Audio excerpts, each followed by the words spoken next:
Le collectif antinucléaire des Bouches-du-Rhône vous présente sa demi-heure radioactive de contre-propagande sur le nucléaire.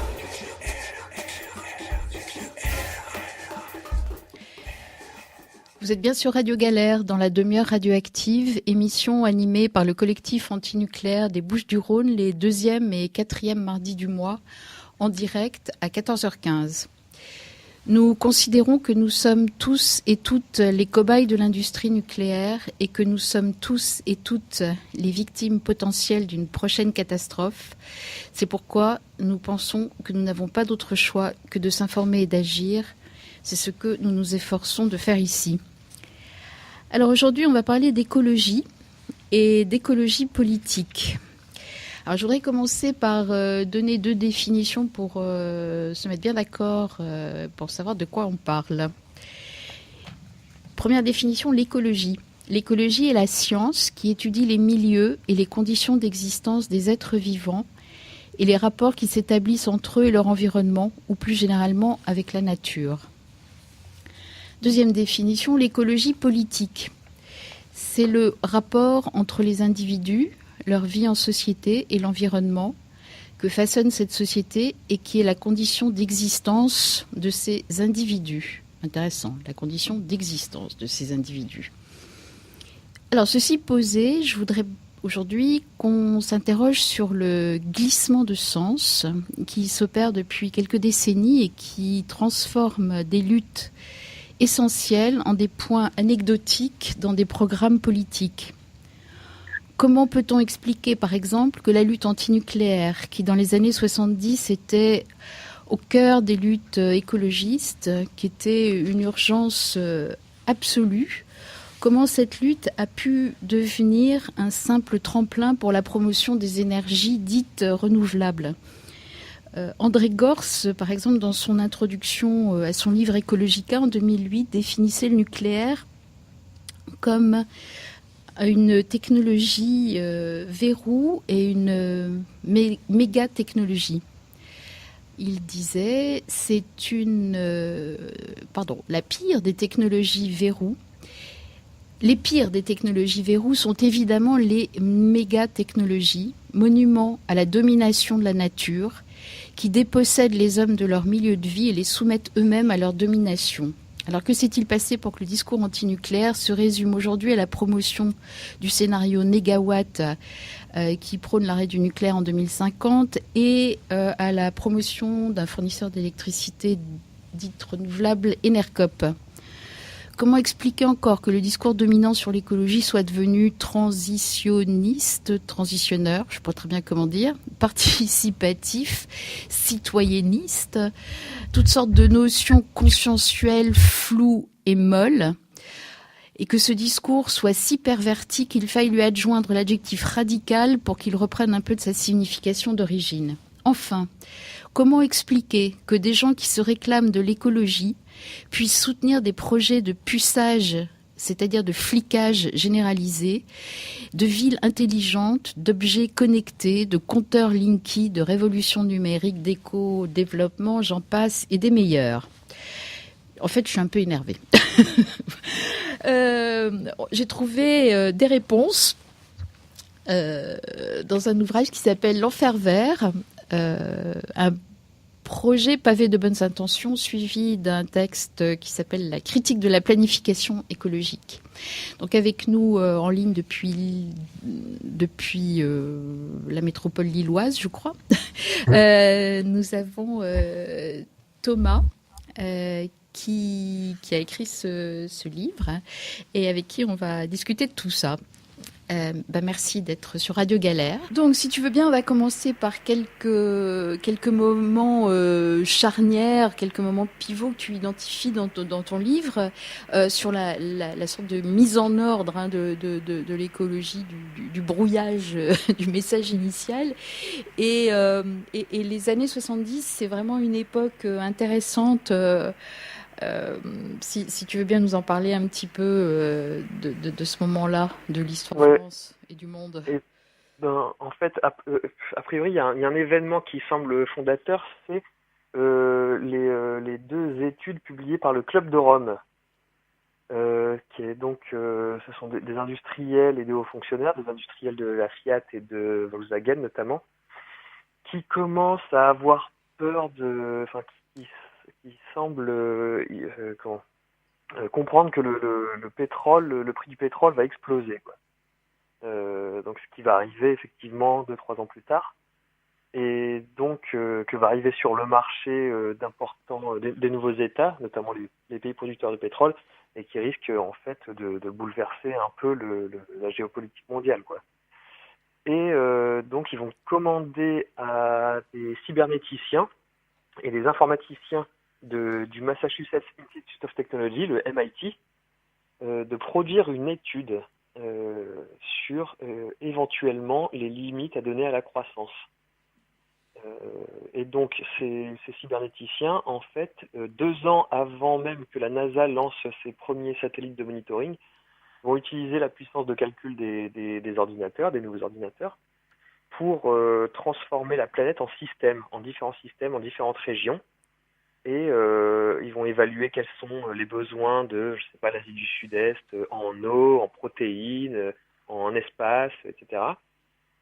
Et ensuite évaluer quelles sont les possibilités de répondre à ces besoins, etc. Et donc en fait, on a là les prémices de cette écologie gestionnaire que je brocarde un peu dans l'enfer vert. Un peu beaucoup, c'est bien. Un peu beaucoup, ouais, à partir du cas lillois. Je sais plus où j'en étais, mais voilà. Oui, non, mais c'est le début de. Enfin, pour toi, on peut effectivement le dater de ça. Et c'est, tu dis dans ton livre, un projet qui prétend sauver la planète des crises dues à la croissance de l'industrie, anarchie de l'industrie. Et en fait, ce qu'ils font, c'est de modéliser le monde en système, de modéliser les populations, les ressources naturelles qui deviennent des espèces de variables statistiques. Voilà, c'est ça. Donc ça, on pourrait dire que c'est bon, au début des années 70, on est encore sur les braises de 68. Il se passe plein de choses. Il y a une espèce de souffle un peu libertaire. Et c'est vrai que il y a quand même pas mal de groupes qui commencent à se poser des questions sur le modèle de développement industriel, quoi. Et notamment sur ses conséquences écologiques. Et donc il y a eux qui arrivent et qui vont imprimer un virage technocratique à l'écologie. Et ensuite, un peu plus tard, en 74, on a René Dumont qui va se présenter en France aux élections présidentielles. C'est un écolo, Un écolo, ouais. Ça y est, on commence déjà à perdre un peu le sens là du mot écologiste. Ouais, tout à fait, ouais.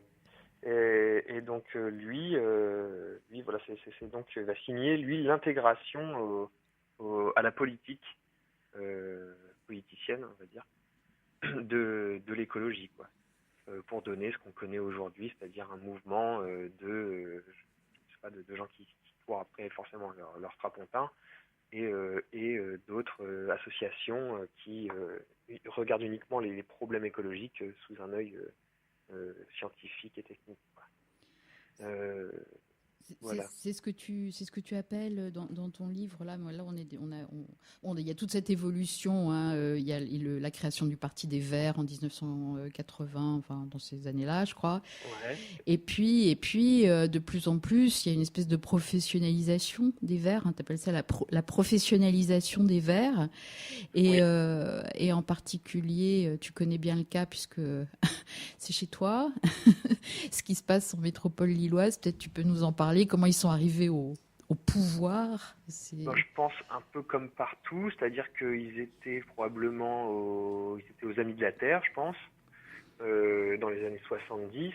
Et puis au fur et à mesure, ils vont se présenter aux élections début des années 80, quoi, avec la création des Verts. Je crois que la première candidature verte à Lille, c'est 79. Voilà, et donc là commencent les trucs de négociation, de place entre les deux tours, avec le PS, avec Monroy, et toutes ces choses-là, quoi. Ce qui est pas évidemment sans poser des débats, quoi. Notamment les premiers à fonder un peu l'écologie politique en France, Jacques Ellul et Bernard Charbonneau, eux, s'opposent à cette intégration dans la politique.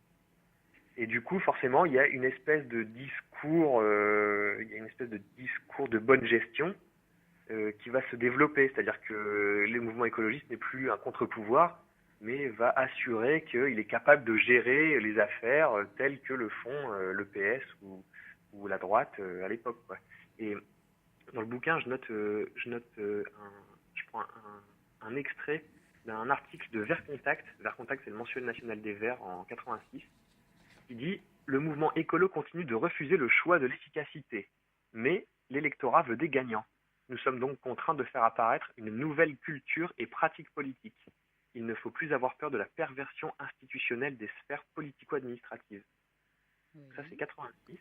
Et 89, un peu plus tard, 92, on a dans la région Nord-Pas-de-Calais la première présidente de région verte, Marie-Christine Blandin, qui déclare le jour de son élection « Les gens verront que nous ne sommes pas des farfelus avec des projets rigolos, mais des responsables avec des projets tenables. » Donc voilà, donc ils deviennent de vrais gestionnaires et ils ont à cœur de casser leur image babacool en fait.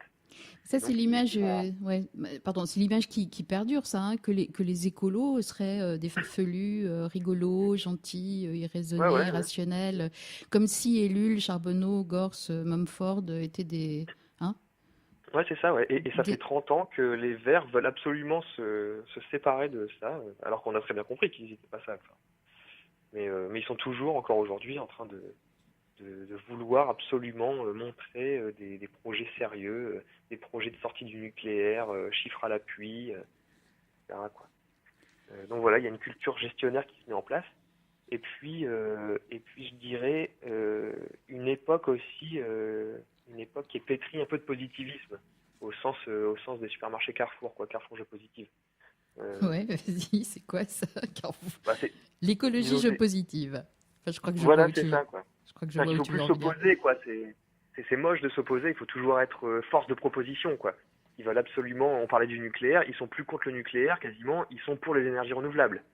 Et d'ailleurs, ils se sont fait avoir avec la loi sur la transition énergétique, quoi, qui est une imposture en termes de sortie du nucléaire, puisque la loi sur la transition énergétique parle de manière relative. C'est-à-dire qu'il s'agit de faire passer le nucléaire, la part du nucléaire, de 75 à 50% de la production énergétique. Et donc pour ça, il suffit d'augmenter la production d'énergie, d'électricité, avec des éoliennes et des panneaux solaires. Mais ça ne dit pas que de manière absolue, on va baisser le nucléaire. Il n'y a pas de centrales qui vont être fermées. A priori, là. Ça, c'est ce que j'arrête pas de répéter depuis à tout le monde et aux antinucléaires compris. Qu'un pourcentage sans valeur, ça veut rien dire. Mais c'est pas possible. Et j'aimerais bien que tu me parles dans la ville de Lille. Là, dans ton livre, tu mentionnes ça, je trouve ça absolument génial. Le plan biodiversité. Le plan biodiversité. Alors ça, c'est un truc pour gérer la biodiversité, en fait. Ouais. Il y a des phrases que tu mentionnes là, c'est ahurissant alors là, on voit à quel point de technocratie ils sont arrivés. Je ne sais pas si tu l'as en tête ou si tu veux que je le lise, parce que moi, ça m'a vraiment... Ouais, je préfère, je ne l'ai pas là sous les yeux. Alors, l'objectif, je crois que c'est eux qui disent ça, définir... Ah non, mais c'est génial. Définir dans un référentiel le niveau de qualité et de naturalité nécessaire au fonctionnement pérenne de la trame verte et bleue, mesurer le fonctionnement et l'efficacité de la trame verte et bleue régionale en utilisant des méthodes et technologies innovantes et si possible en produisant des modèles qui optimisent et accélèrent blablabla les retours de l'évaluation, aider les collectivités et aménageurs du territoire à optimiser la réalisation de leurs équipements. Enfin, c'est ahurissant de techno... Une technolangue, quoi, un technodiscours, et ça devient incompréhensible même pour le commun des mortels, quoi. C'est un discours froid, c'est de la matière grise, c'est uniquement du technique, du chiffre, jusque dans le langage forcément, quoi. Et ce fichu projet Biodimar, c'est des projets de recherche portés par des laboratoires spécialisés en écologie numérique. Ça, j'adore l'association des deux termes. Ouais. c'est pas ce que ça veut dire, et qui entend établir des diagnostics et pronostics rapides sur la biodiversité de la région pour optimiser l'exploitation durable de ces ressources et maximiser les services économiques, sociaux et culturels qu'ils fournissent au quotidien. Ouais, les services économiques rendus par la biodiversité. Ouais, bon, j'ai pas suivi à la suite ces trucs parce que c'est quand même assez, faut quand même se fader toute cette littérature. J'ai dû le faire pour l'Enfer Vert, mais Non, mais ça suffit. Enfin, ouais, je veux dire, ça suffit comme ça, là. C'est pas possible. Enfin. Ouais, non, c'est devenir fou, quoi. Et pendant qu'on y est sur les vers à Lille, j'aimerais bien que tu me parles du puçage, là. Du puçage Ouais, généralisé. Parce que ouais, ça, tout à fait. c'est. Dans la perversion, on est. Ouais, et en fait, ça continue aujourd'hui, là. Bon, je vais reprendre du début, mais en fait, les Verts, quand ils sont arrivés, les nouvelles générations un peu qui est arrivée avec Éric Tiquet. Donc, au départ, il y avait encore quelques Verts un peu chevelus, et puis bon, voilà, ceux-là, ils sont partis. Donc, est arrivé dans les années 80, à la fin des années 90, la nouvelle génération de technocrates, et donc qui ont lancé le projet donc de puçage RFID des gens qui prennent le métro par une carte RFID, la même qu'on trouve à Paris ou dans d'autres villes, j'imagine. Alors, Qui on sait pas ce organise. que c'est une carte RFID, nous, Ah, à c'est Radio une. Galère. Alors, c'est une carte à puce qui communique à distance, donc qui permet de valider à distance quand on rentre dans le métro, donc qui vous identifie. C'est une carte à puce qui est la plupart du temps nominative, donc avec votre nom et votre prénom, Ouais. et puis tout un tas d'informations, et qui donc enregistre en fait à l'heure à laquelle vous êtes rentré dans le métro, quoi. Et si vous avez changé de métro, si vous avez pris le bus, si vous avez pris le TER, etc. Et donc en fait, ça met en place un grand fichier des déplacements qui va ensuite être euh, euh, partagé avec éventuellement la police, avec éventuellement les bailleurs sociaux, avec éventuellement la grande distribution, pour ensuite transformer par exemple les kilomètres parcourus en avantage chez Auchan ou Carrefour, etc., quoi. Ou pour résoudre des affaires criminelles ou je sais quoi. Donc tout ça en plus de la vidéosurveillance et des micros qui permettent d'écouter les conversations dans les métros, quoi. Donc c'est un vaste projet de fichage qui a été mis en place donc par les Verts, comme je disais. Ce qui moi m'a étonné au départ parce que les Verts, on les imagine, enfin, on les a vus vaguement s'opposer au projet de fichage génétique, etc. Et là, ils organisent un truc qui est encore pire, quoi. Et donc en grattant un peu, en fait, on se rend compte que c'est tout à fait cohérent si on considère l'écologie gestionnaire, quoi, technocratique. C'est-à-dire que pour les Verts de Lille, il s'agissait de sécuriser le réseau de transport en commun et de le développer face au tout bagnole, puisque le métro est supposé plus écologique que la voiture. Bon, le métro, jusqu'à preuve du contraire, il engloutit de l'uranium, quoi, du nucléaire. Ouais. Et puis ce qu'on se rend compte, c'est qu'on a et la route et le métro, et que tout ça arrive à saturation, quoi. C'est-à-dire que c'est pas l'un ou l'autre, c'est de toute façon les deux, quoi. Ça, c'est la même chose que le nucléaire et les énergies renouvelables. Voilà, c'est c'est exactement ça. c'est pas le choix. Il nous présente les avantages comparatifs du métro, qui permet de casser la saturation de l'autoroute, du périph', etc. Mais en fait, on a les deux, quoi. Et le métro saturé et le périph' saturé le matin, quoi. Mais donc voilà, donc dans leur idée, c'était ça, c'était développer le métro face à la voiture, et donc ça, c'est écologique. Et puis aussi, l'idée, c'est de rationaliser le réseau. Il ne s'agit pas de faire tourner des bus à vide le matin ou le soir ou à 16 heures, ou je sais pas, de même que les métros. Donc tout ça, ça permet en fait de faire des grandes statistiques sur l'occupation des bus et des métros, quoi. Et donc pareil, ça c'est censé être écologique parce que on rationalise, quoi. C'est-à-dire qu'on dépense moins d'énergie par unité transportée, quoi, par habitant transporté. Et donc voilà, donc c'était un projet écologique porté par les écologistes. Et là, tu me disais l'autre jour que c'était en train de se transformer, que ça prenait de l'ampleur, que c'était pas seulement cette carte, elle était aussi, Ouais. enfin, c'était d'autres flicages encore, oui. Ouais, voilà, et tout à fait. Et d'ailleurs, demain, ça me permet de dire que voilà, demain il y a ce qu'ils appellent un grand barouf numérique qui est organisé par la métropole. Et en fait, qui est censé discuter de sujets de civilisation que pose le numérique en termes d'emploi, en termes de l'environnement, etc. Et en fait, demain, le nouveau président de la métropole va annoncer son grand plan numérique dans lequel il y a l'utilisation de cette carte RFID qui aujourd'hui sert pour les transports, qui va annoncer l'utilisation de cette carte pour les cantines, les garderies, les déchetteries, les musées, les cinémas, les salles de sport, enfin bref, en fait tous les services municipaux, de sorte qu'ils vont pouvoir avoir un fichier incroyable de nos activités publiques, de nos déplacements, de nos consommations, de nos loisirs, etc. Bon, là, il y a un peu moins de vernis écolo parce que les écolos sont moins en force, mais ça reste quand même une idée pour le développement durable du territoire, quoi.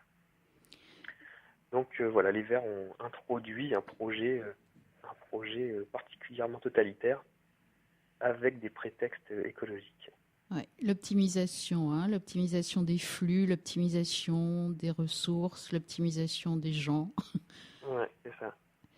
Et Une ça, espèce d'idéologie, l'idéologie de la rationalisation, de la gestion autoritaire un peu du territoire et de ses habitants, quoi.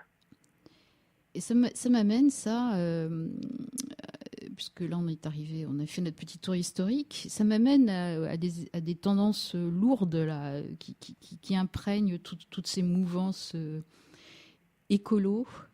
Et il y en a une, moi, qui me paraît vraiment dangereuse. Et je l'entends rabâcher dans tous les raouts écolos auxquels je me sens de participer de temps en temps quand je suis pas trop en colère. Et c'est la troisième révolution, le concept de troisième révolution industrielle de Jérémy Rifkin. Ouais. Ce monsieur étant se disant écolo, antinucléaire. Ouais, c'était l'un des premiers aux États-Unis d'ailleurs à s'opposer aux OGM. Alors Des qu'est-ce années qu'il nous 90. raconte là, lui? Alors lui, il s'annonce comme prospectiviste. C'est-à-dire, il regarde les évolutions de l'économie et des technologies et il imagine le monde de demain, quoi. Et donc, il a écrit un bouquin qui s'appelle La troisième révolution industrielle, un bouquin avec lequel ensuite il se déplace dans le monde entier et il vend ses services. Il se déplace avec ses techniciens. Et notamment, il a vendu une espèce de plan de route pour le Nord-Pas-de-Calais. Il a vendu ça au conseil régional et à la chambre de commerce. Et donc lui, son truc, c'est l'économie des réseaux. C'est-à-dire que dans son idée, on va devenir tous producteurs on devient tous producteurs d'informations et d'énergie. On aura tous un panneau solaire sur notre toit ou une éolienne, etc. On sera tous raccordés au réseau. De la même manière qu'avec Internet, on est tous consommateurs et producteurs potentiels d'informations. Et grâce aux smart grids, grâce aux compteurs Linky, on va pouvoir gérer ce réseau distribué de production d'énergie. Et en fait, son truc, c'est de dire qu'on est en train d'en finir avec le vieux modèle industriel centralisé, qu'on espère tous, hein, de toute façon, et qu'on est en train d'entrer avec ces réseaux de production, mais aussi avec les imprimantes 3D, des choses comme ça, à une économie plus décentralisée, plus horizontale. Voilà.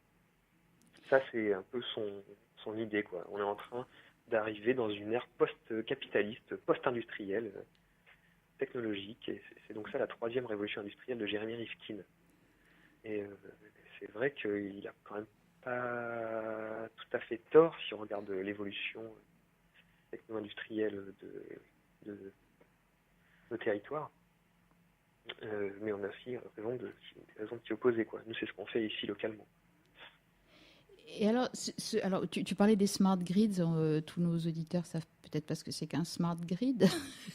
Ouais, et puis le compteur Linky, comme on a créé un collectif ici à Marseille anti-Linky, les gens savent pas ce que c'est non plus. Donc peut-être tu peux nous expliquer alors, tout ça, ce que ça a à voir ouais. avec Rifkin. Alors le smart grid, c'est des réseaux intelligents. Ça peut être un réseau d'eau, un réseau de gaz ou un réseau d'électricité. Là, on connaît surtout le réseau d'électricité intelligent avec l'arrivée des compteurs Linky et des oppositions en France qui commencent à se manifester pas mal. Et en fait, le compteur Linky, c'est donc un compteur électrique, comme on a jusqu'alors, comme on connaît jusqu'alors, mais qui a la capacité d'envoyer en temps réel les informations de consommation à EDF. Et c'est un compteur particulièrement pervers parce qu'il arrive à capter quand même assez finement quelle est notre consommation, savoir quel électroménager on utilise, etc. Et donc ça permet encore une fois donc à EDF de savoir très exactement quels sont nos besoins en consommation et qu'est-ce qu'on consomme quand, à quel moment, est-ce qu'on est 2 dans la pièce, ou 3, ou 4, est-ce qu'on est parti en week-end, tout ça. Et donc un projet de fichage, donc c'est pour ça qu'il y a pas mal de collectifs qui s'opposent à ce truc-là. Et en fait, le principal argument d'EDF là-dessus, enfin, l'un des principaux arguments, c'est un argument encore une fois écologique, qui dit que, étant donné qu'il va y avoir de plus en plus d'énergie intermittente, c'est-à-dire du solaire ou de l'éolien, on a besoin, comme l'énergie ne se conserve pas, on a besoin de connaître exactement la consommation énergétique et de la prévoir pour adapter la production et la consommation d'énergie, quoi. Et donc c'est comme ça qu'est vendu le compteur Linky. Oui. J'espère que c'est clair. Oui, c'est exactement ça. C'est vendu comme soi-disant, encore une fois, optimisation de la production et une adéquation. C'est vraiment le terme, dès qu'on entend optimisation, moi je crois qu'il faut partir en courant, quoi. Voilà, c'est ça. Hein, c'est l'augmentation de l'efficacité à tout prix. Et en fait, cette révolution, la troisième révolution industrielle à la Rifkin, là, elle a l'air chouette. Hein. C'est vachement séduisant. C'est un monde coopératif. Il n'y a plus de propriété. Tout est horizontal. On partage tout. C'est génial, en fait. Ouais, c'est génial, ouais. C'est génial, Sauf que les big data, c'est pas tout à fait ça, quand même. Les données. Ouais. Ouais, sauf que effectivement, c'est aussi une augmentation de la société de contrôle, comme on le voit ici. Et puis, de toute façon, il y a toujours l'intermédiation technologique, quoi. C'est-à-dire qu'on a l'impression que si on regarde juste notre ordinateur ou notre compteur Linky, on a l'impression que c'est ça la technologie, sauf que derrière, c'est quand même des centrales nucléaires qui tournent, c'est des réseaux de câbles sous-marins qui traversent les océans, c'est des infrastructures quand même énormes, des data centers, des choses comme ça. Et tout ça, c'est quand même assez invisibilisé, quoi. Et donc, ça pose quand même des problèmes écologiques majeurs, ces nouvelles technologies qui explosent et qui font que notre demande d'électricité explose aussi, quoi. C'est-à-dire que si chaque unité produit moins, en même temps, il y a de plus en plus d'unités qui produisent. Enfin, je sais pas comment dire ça. C'est l'effet rebond. Oui, c'est ça. C'est que pour gérer toutes ces données, on est en train de dépenser plus d'électricité pour gérer quelque chose qui est censé nous en faire économiser. Enfin, c'est un truc de fou, quoi. Encore une fois. Pareil. Ouais, par exemple, avec Linky, EDF dit c'est hyper intéressant, comme ça vous pourrez contrôler ce que vous consommez et vous pourrez consommer moins, quoi. Bon, je sais pas si les gens vont consommer réellement moins. Moi, je connais personne qui laisse ses fenêtres ouvertes et le chauffage à fond pour partir en week-end, ou je sais pas. Enfin, il y a des choses. Et puis, si pour consommer moins, il faut être tout le temps sur son smartphone à regarder ce qu'on consomme exactement. Enfin, oui, mais c'est nous déposséder de nos. Puis c'est nous déposséder de nos choix. Enfin, et puis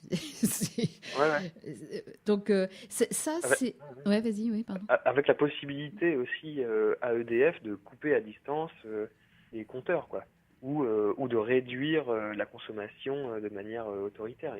Il y a des syndicalistes de la CGT, notamment la CGT Énergie, qui s'offusquaient un peu de la possibilité qu'il y ait des contrats d'électricité à différents niveaux.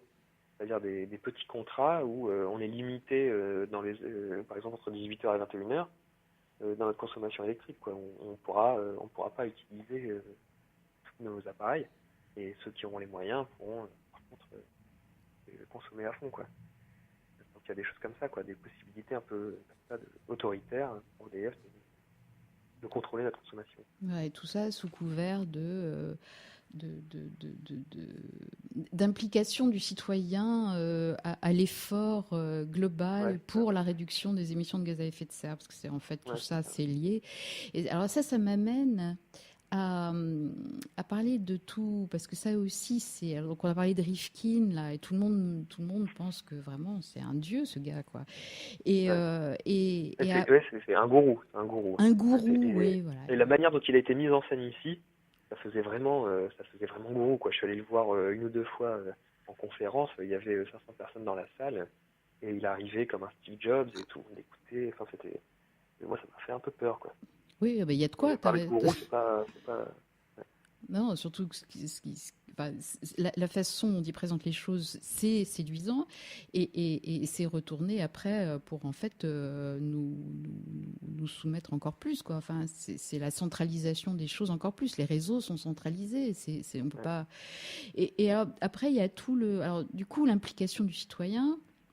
Ça me fait penser à tous ces concepts là aussi dont on est saturé dans les milieux écolos. C'est les villes en transition, l'écologie citoyenne, la transition énergétique écologique citoyenne, la convergence des luttes, l'implication citoyenne, la planification, etc., etc., etc.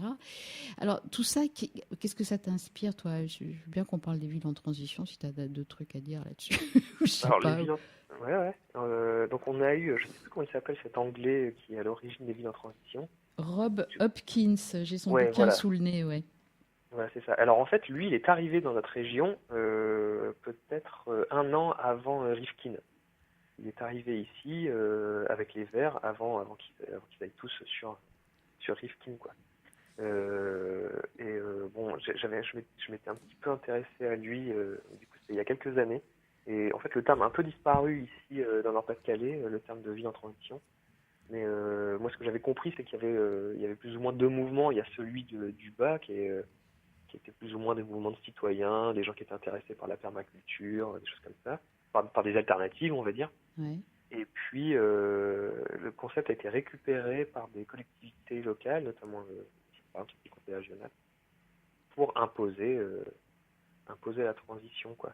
Mais on est toujours dans ce langage un peu sirupeux, positif, enfin, c'est-à-dire qu'on va passer à une société de sobriété, de convivialité, comme ça, sans heurts, sans difficulté, enfin, et surtout, on va se mettre d'accord avec des industriels pour qu'ils deviennent plus efficients, quoi. Et il faut leur faire comprendre qu'on a tous intérêt à être efficients. Et voilà, donc il ne va pas y avoir de clash avec les industriels. Par exemple, on va par le dialogue résoudre, et par le débat, par la participation des habitants, on va résoudre les problèmes qui sont vus comme des problèmes et pas comme un rapport de force, quoi. On va trouver des solutions techniques à des problèmes qui se posent, tels que le dérèglement climatique, par exemple. Mais je crois que la politique, ça se passe pas comme ça, quoi. Je pense qu'à un moment donné, il y a quand même des gens qui tiennent à leur place, et que si ils se mettent à la transition, comme aujourd'hui toutes les entreprises du numérique parlent d'écologie, c'est qu'ils y ont un intérêt et qui n'est pas forcément le nôtre. Et là, l'exemple de Linky, c'est le plus frappant, quoi. Pour toi, la transition, ça évoque quoi? Parce que pour moi, c'est un mot qui a été inventé dans les années transition énergétique, je crois, ou transition écologique, je ne sais plus, dans les années 70, là aussi, au moment de la crise du pétrole. Ah oui, peut-être. Et parce que en fait, j'avais lu ça, je sais plus où, et que en fait, c'était quand même vachement mieux de parler de transition énergétique que de crise pétrolière. Oui, bien sûr, ça fait moins peur. Ouais. Ça fait moins peur. Et cette idée de transition, en fait, c'est une idée qui est faite qui a été faite de toutes pièces, quoi, qui est inventée, parce que c'est pas comme si on allait d'un point A à un point B. C'est que, comme on l'a dit pendant l'émission au début, c'est que tout ça, ça s'accumule. C'est une accumulation. C'est pas Tu vois ce que je veux dire? Ouais. C'est-à-dire, on accumule des déchets nucléaires, on accumule des nuisances. Et puis on accumule les sources d'énergie. Enfin, on passe pas du point A qui serait tout pétrole, tout nucléaire, tout abominable, au point B tout joli, tout propre. Oui, on a les deux. On a les deux. Ouais, c'est ça, ouais. C'est une Ouais, accumulation de choses. Donc la transition, c'est un mot que je comprends même pas, moi. Enfin, on va passer de manière heureuse. Ouais, c'est un enfin, monde horrible, un monde parfait. c'est la Mais méthode Coué, quoi. ouais. Et l'autre chose que je voulais dire, en fait, que j'avais remarqué, parce qu'en fait, à un moment donné, à Lille, il y avait les deux importateurs en France des villes en transition d'Hopkins, là, Ouais. ces deux chercheurs qui sont allés en Angleterre, qui sont revenus et qui ont écrit pas mal sur la transition. Ils avaient écrit dans Silence, ils avaient écrit dans pas mal de revues écolo. Et en fait, ils trouvaient ça super que, par exemple, dans je sais plus quel bled en Angleterre, les gens consignent quasiment tous leurs faits et gestes, c'est-à-dire les kilomètres qu'ils parcourent, ce qu'ils mangent, ce qu'ils consomment, etc.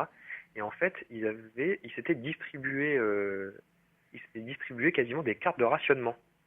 Et en fait, moi j'avais trouvé ça horrible, quoi. Bah oui. J'avais sursauté et eux trouvaient ça exceptionnel, quoi. Et en fait, à un moment donné, il y avait tout un truc de promouvoir le rationnement. Et ils étaient même allés jusqu'à convoquer le rationnement en Angleterre, en France, pendant la guerre et après la guerre, en disant que c'est le rationnement qui a permis à ce que tout le monde puisse manger à sa faim, quoi. Et que c'était même quelque chose de démocratique, puisque tout le monde avait accès à la même ration de viande, de pain, de lait, etc. Et en fait, eux, ils en étaient à défendre un modèle complètement autoritaire, quoi. Et à l'inverse de ce que moi je pensais être l'écologie, c'est-à-dire un truc au départ un peu libertaire, quoi. Euh, Tu ils as raison, utilisaient hein, des... c'était ça. C'est l'écologie Ouais. politique, c'est ça. C'est Bah bien, ouais. c'est bien ce qu'on dit. Comment le sens a glissé et c'est plus libertaire. On est Mhm. dans un univers totalitaire là. Enfin, Ouais. hein, ton Ouais, bouquin, ouais. il s'appelle L'enfer vert. Hein, c'est pas pour rien. Ouais. Et ils avaient trouvé des citoyens qui étaient prêts eux-mêmes à se rationner et à contrôler eux-mêmes tout le temps, tous leurs faits et gestes. Et donc c'était ça qu'il fallait développer, d'après eux, au niveau local ou national, quoi. Et bon, finalement, ils n'ont pas eu besoin de le faire eux-mêmes, puisque avec des, des technologies aujourd'hui comme le Linky ou la carte passe-passe, on en arrive là, quoi, au rationnement et au contrôle. L'industrie le fait d'elle-même, quoi. Et oui. Et il y a dans toutes ces histoires de transition et dans les films comme Demain et toi, il y a cette idée que ou le mouvement des colibris ou que bah, en fait c'est nous qui sommes responsables et que tout voilà Ouais. que grâce à Ça, des c'est petits assez. gestes. Ouais, c'est ça, ouais, l'écologie des petits gestes. Ouais, ça, c'est assez présent aussi, quoi. Euh, je sais pas pourquoi on en est là. Je pense que c'est aussi. Bon, déjà, pour critiquer un peu l'écologie des petits gestes, Oui, moi, je allons-y. pense pas que ce soit à nous de prendre la responsabilité du désastre global, quoi. Bah non. Euh, c'est comme le mouvement des consommateurs ou des choses comme ça. Enfin, euh, bon, moi, je fais ce que je peux, quoi. Je veux dire, je claque pas l'argent par les fenêtres, mais je peux pas aller tous les jours au magasin bio, quoi. Enfin, voilà, je fais ce que je peux, quoi. Et puis surtout, c'est pas moi qui suis responsable des quantités industrielles de pesticides qu'on a mis dans les champs, quoi. Et donc je veux pas, moi, supporter la responsabilité des pollutions, quoi. Et, Oui, mais et tout à surtout, fait. en faisant ça, on élude la vraie question qui est celle de l'organisation sociale, l'organisation politique, de nos besoins, quoi. Oui, Et, l'écologie politique, en fait. voilà, ouais, c'est ça, ouais. De quoi on a besoin. De quoi Voilà, c'est ça. et cette espèce enfin, on n'arrête pas de le dire ici dans cette émission, hein, ça me fait vraiment penser à la gestion de la catastrophe nucléaire hein, Mm. sur les territoires contaminés. C'est une catastrophe que, évidemment, que nous, individuellement, on n'a pas voulu, mais on est sommé de gérer, en fait, de co-gérer, on rend les victimes responsables. C'est- Mm. C'est avec tous les programmes de repeuplement des zones contaminées, quoi. Oui, oui. Et c'est pareil tout ça. Enfin, c'est la même idée, quoi. Ouais. Que nous, on peut s'accommoder de ce qui se passe. Mm. Ouais, c'est horrible. Bah oui, c'est Ouais, l'enfer. et les Français sont pas mal en pointe là-dessus, là. Les projets Ethos, qui étaient en Oui, Biélorussie, et puis qui aujourd'hui apparemment sont au Japon, oui, oui, oui, et oui. qui sont là pour inculquer les bonnes pratiques pour vivre en territoire contaminé. Ouais. Là, c'est criminel, quoi. C'est carrément criminel. Et on en est, tu vois, c'est toute cette espèce de truc là, mou, enfin je sais même plus comment. Et tout le monde, mais si les gens ont envie de faire leur pain eux-mêmes, mais tant mieux, bravo. Moi, je fais mon pain souvent moi-même, mais ça n'a rien à voir avec enfin, Ouais, ouais. Bah, le désastre dans lequel on se trouve, quoi. ça va très bien avec le flicage des comportements qui est opéré par les nouvelles technologies, quoi. Et, euh, et, et ça, je pense que c'est un, c'est un mouvement qui est plus large que l'écologie, quoi.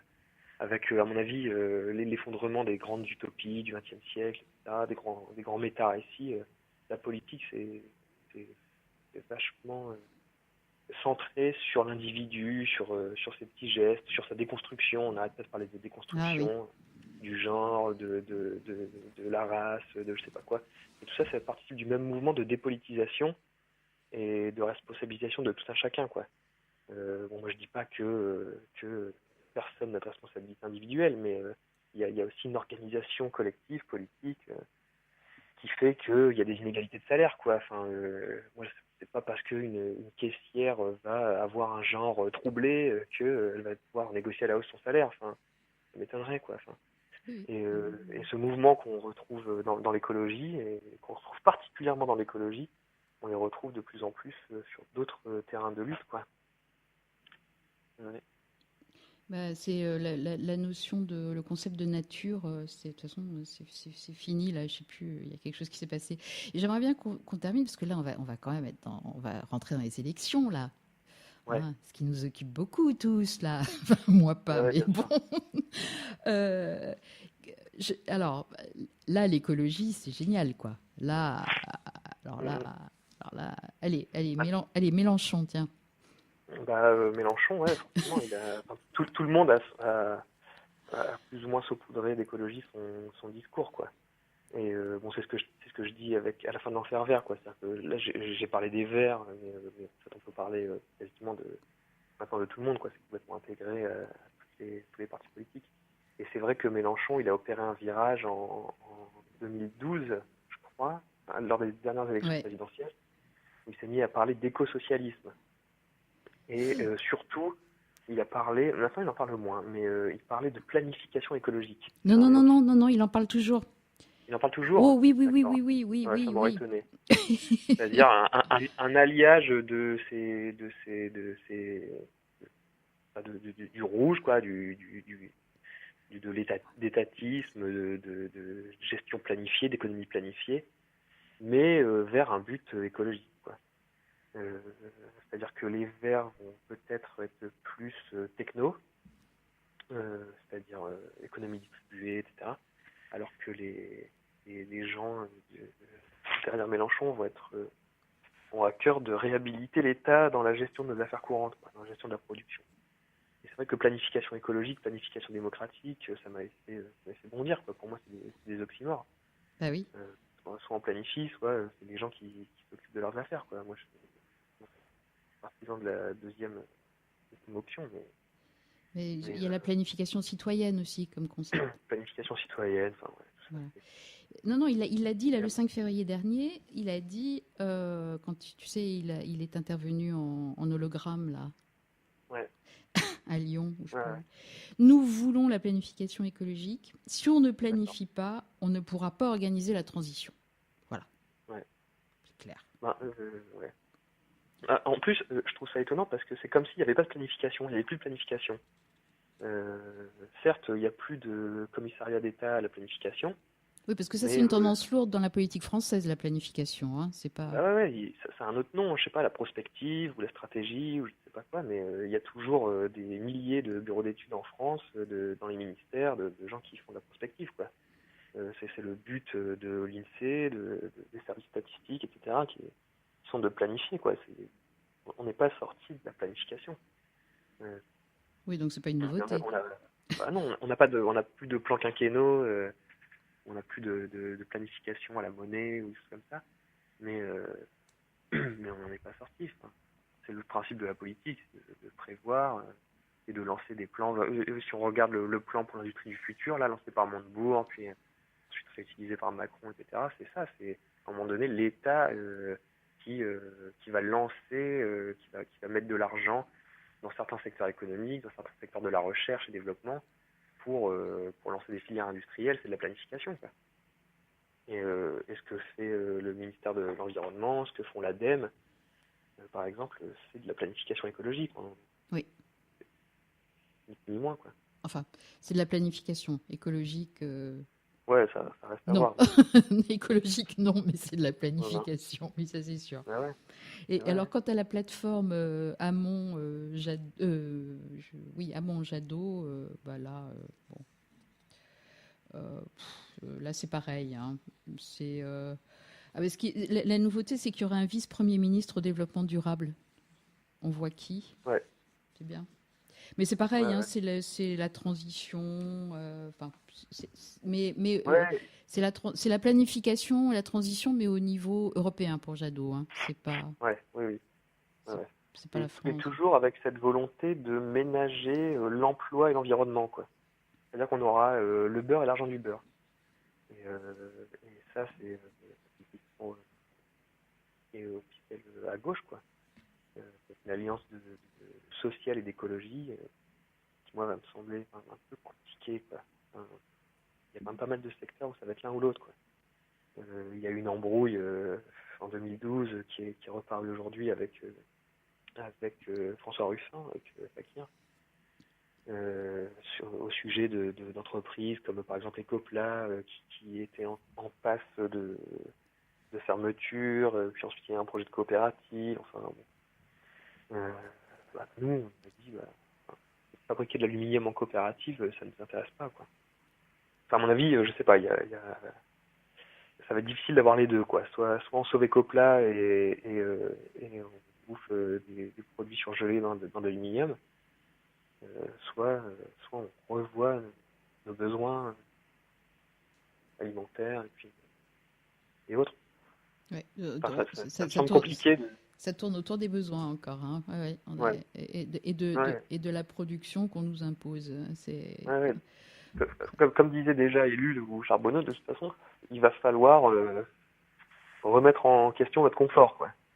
Si on veut une société réellement écologique, et ça, personne n'est prêt à le faire, quoi. Au contraire, on veut aller toujours plus vite, plus loin, communiquer plus rapidement. Ouais, tu vois, après, on en arrive là à se dire, oui, mais ça, si on doit faire des efforts, on revient à fermer son robinet après avoir essayé de brosser les dents, etc. Tu vois, c'est difficile cette distance entre la responsabilité de l'individu et l'énormité de ce qui est en face de nous, quoi, quand même. Ouais. Donc, on n'est pas prêt, mais en même temps, on est tellement abreuvé de propagande justement tout ce brouillage des notions, tout ça, c'est fait pour nous abrutir, quoi. Ouais, bien sûr, ouais. Et il ne faut pas se culpabiliser, c'est juste qu'on nous abrutit, c'est exprès, hein, c'est pas. Je sais pas ce que voilà. Bon, donc ton livre, on était sur Radio Galère, on était avec Tom Jo, son livre, c'est L'Enfer Vert. C'est une petite. Vraiment, ça, je vous le conseille. C'est super. Édition L'Échappée. T'as écrit ça, je sais pas, 2013, 2014. Ouais. 2013. Et il y a un texte à la fin, la critique de la planification écologique, qui est pas mal du tout non plus. Ouais, qu'on peut relire pour ces élections aussi. Ah oui, ça vaut, hein. C'est parce que là je l'ai relu, ça marche avec les élections là maintenant, avec Mélenchon dit la même chose, les Verts disent enfin voilà. Et puis je voulais juste vous signaler un petit truc que j'ai trouvé. Je ne sais pas si tu connais ça, c'est une nouvelle qui s'appelle La machine s'arrête. Non. Alors c'est d'un écrivain qui s'appelle Forster et ça date de 1909. Et alors ça, je ne l'ai pas encore lu, mais je vais le lire. C'est sur la machine qui prend une machine qui nous... c'est une société qui est à la merci d'une gigantesque infrastructure technique. Les hommes atomisés vivent reclus dans des chambres souterraines. Tous leurs besoins, alimentation, divertissement, transport, jusqu'aux relations sociales, sont pris en charge par la machine. Voilà, je pense que c'est intéressant à lire. 1909. Ouais, tout à fait. À l'époque, à mon avis, l'arrivée du Fordisme, quelque chose comme ça. Et des gens qui se parlent derrière des écrans et qui communiquent derrière des écrans. Voilà. C'est incroyable, c'est super précoce. C'est bien, hein. Ouais. Donc ça, je crois que oui, voilà, c'est intéressant à lire. Ça doit être, il faut qu'on le, c'est aux éditions Le Pas de Côté. Voilà. D'accord. Et écoute, je te remercie. On va Oh, allez, je résiste pas. Une petite citation de Jacques Ellul que tu donnes dans ton livre. C'est juste pour nous dire que c'est vraiment l'enfer, quoi. Ainsi s'achève l'édifice de cette civilisation qui n'est pas un univers concentrationnaire, car il n'y a pas d'atroce, il n'y a pas de démence. Tout est nickel et vert, tout est ordre. Et les bavures des passions des hommes y sont soigneusement briquées. Nous n'avons plus rien à perdre et plus rien à gagner. Nos plus profondes impulsions, nos plus secrets battements de cœur, nos plus intimes passions sont connues, publiées, analysées, utilisées. L'on y répond, l'on met à ma disposition exactement ce que j'attendais, et le suprême luxe de cette civilisation de la nécessité est de m'accorder le superflu d'une révolte stérile et d'un sourire consentant. Bon. Il a tout dit. Il a tout dit, hein. Voilà. Bon, c'est l'enfer. Bon, je te remercie en tout cas. Et c'est moi. De ton temps. À bientôt. À bientôt. Au revoir. Au revoir.